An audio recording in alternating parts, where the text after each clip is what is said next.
নিজস্ব অর্থায়নে তৈরি হবে পদ্মা সেতু। সরকারের এ ঘোষণার পরপরই পুরোদমে শুরু হয় প্রকল্পের কাজ। সংযোগ সড়ক ও অবকাঠামো উন্নয়নের কাজ চলছিল আগে থেকেই। গেল বছর মেজর ব্রিজ ইঞ্জিনিয়ারিং ও সিনো হাইড্রো নামের দুটি চীনা প্রতিষ্ঠানের সাথে চুক্তির পর শুরু হয় মূল সেতু ও নদী শাসনের কাজ। আর তাদের তদারকিতে পরামর্শক হিসেবে নিয়োগ পায় কোরিয়ান এক্সপ্রেসওয়ে।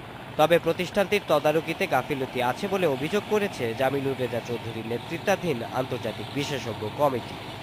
পরামর্শক সাথে সাথে রেসপন্ড করার কথা, তো পরামর্শকের কিছু কিছু এখনো কি পার্সোনেল এখনো ফাঁকা আছে, তারা খুঁজে পাচ্ছে না। দিছিল তারা, আমাদের হয়তো পছন্দ হয়নি, বলছিলাম নিয়ে আসো ভালো লোক, ওই জন্য লিখেছিল। কোরিয়ান এক্সপ্রেসওয়ে ব্যবস্থাপনা পরিচালক লি কাং হুনকে লেখা প্রকল্প পরিচালকের চিঠিতে বলা হয়েছে, এপ্রিল মাসে মূল সেতু ও নদী শাসনে চীনা প্রতিষ্ঠান দুটির জমা দেওয়া নকশা বিষয়ক প্রতিবেদন গ্রহণ করেনি বিশেষজ্ঞ কমিটি। এ প্রতিবেদন আবারও দিতে বলা হলেও ৮ মাসেও তা জমা পড়েনি। ডিজাইন এইভাবে করা হয়েছে বলে দিচ্ছে যে এইভাবে করা হয়েছে, আমরা বলছি না এটা তোমাদের দায়িত্ব ছিল না, ডিজাইন ঠিক হয়েছে কিনা চেক করে বলো। এটা এখনো জমা দেয়নি, কাজ করতেছে ওরা, তো একটু দেরি হয়ে গেছে।